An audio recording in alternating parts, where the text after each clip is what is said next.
Hey, what's up guys? It's Jess. Welcome back to my channel.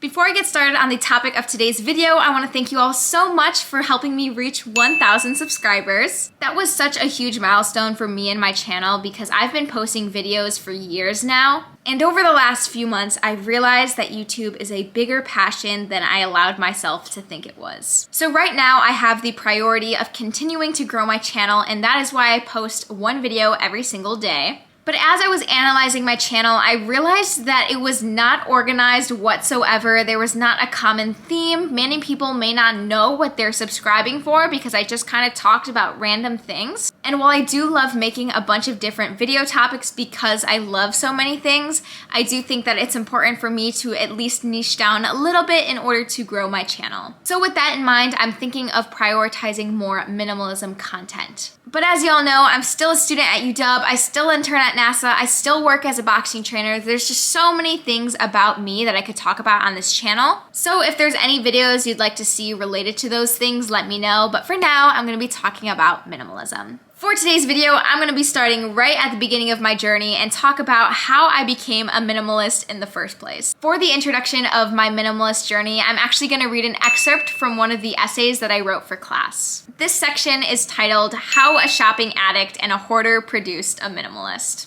I grew up in the biggest house in the neighborhood. Many people walked by our house and stopped to admire the exterior.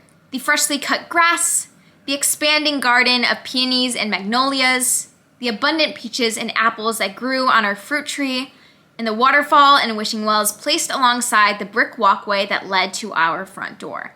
Many that were entranced by the outward appearance of our house failed to consider what the interior looked like, or wrongly assumed that the interior was just as picture perfect. Upon entering our garage, piles of rusty tools and old equipment from sports I no longer played filled the room so much that there was barely any space to use the garage for what it was intended, a place to park our car. Entering through the door that connects the garage to our house, I put down my shoes in the unorganized jumble that laid on the floor near the washer and the dryer with clothes overflowing on top. I laid my jacket on top of a dining room chair and I began homework on top of a kitchen table filled with miscellaneous papers, various food items, and unclean dishes. In the living room, my father sat in his brown reclining chair till 3 a.m., watching movies in a room filled with bills he hasn't responded to, books he's never gotten to reading, and Bailey's toys that have been hanging by threads for years. I never went in the dining room, but it was filled with various decorative pieces from my mother's traveling adventures across the globe. I avoided the downstairs entirely, along with the rest of my family, for fear that spiders and ghosts had claimed ownership over the mountain of toys I had down there. Upstairs, my bathroom was filled with dirty laundry that I hadn't put in my hamper and old toiletry products that I hadn't gotten around to discarding. The guest room couldn't serve its purpose either. You couldn't walk 2 feet in this room without stepping on something that didn't belong on the floor.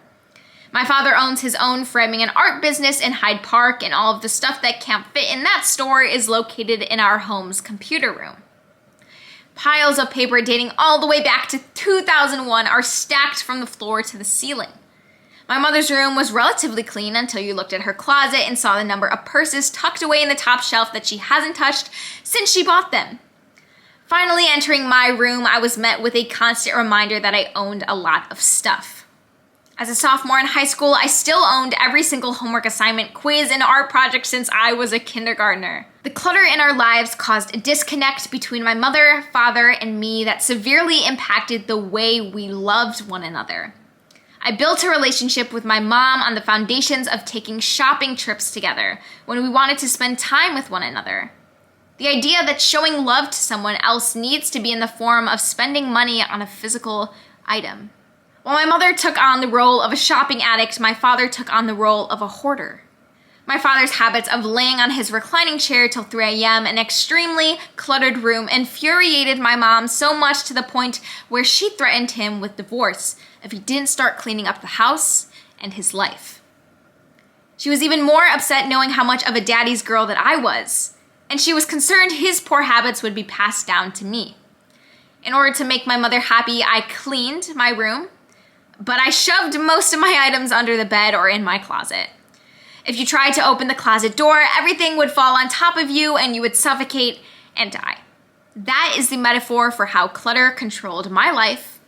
I was suffocating and I would die if I did not make a drastic change. So that is the introduction to my minimalist essay, which honestly, I put a lot of effort into that essay. Maybe one day I'll make a minimalist book. That would be so cool. I think that's gotta be one of my goals, to make a book about minimalism. So as we can see from that excerpt of my essay, I was not set up to be a minimalist at all. Now, I can't recall the exact moment, the exact day, the exact time where I decided I'm gonna be a minimalist. But at some point throughout high school, I decided to go to the library where I picked up a book by Marie Kondo. Y'all already know what this is, the life-changing magic of tidying up. I'm definitely going to be making a separate video talking about all of the things you could do to get started on your minimalist journey, and if I had to mention one little sneak peek into that video, it would be to read this book by Marie Kondo. This one lady right here has changed my life in so many ways, and after reading that book, I knew that I was going to take action. In that same library trip, I also borrowed a DVD. This DVD was called Minimalism, a documentary about the important things. I read that book and watched that documentary all within the span of, I think, one day, and it drastically changed my entire life's mindset on the idea of holding on to stuff and what life truly is. I don't know, it was really mind-blowing. Some of y'all may be watching this video being like, was it really that deep? It was. It was really that deep. It was life-changing. So looking at the version of me now as a minimalist versus looking at the version of me back then, you may be wondering, what are the steps that you took in order to get from the old you to the you that you love?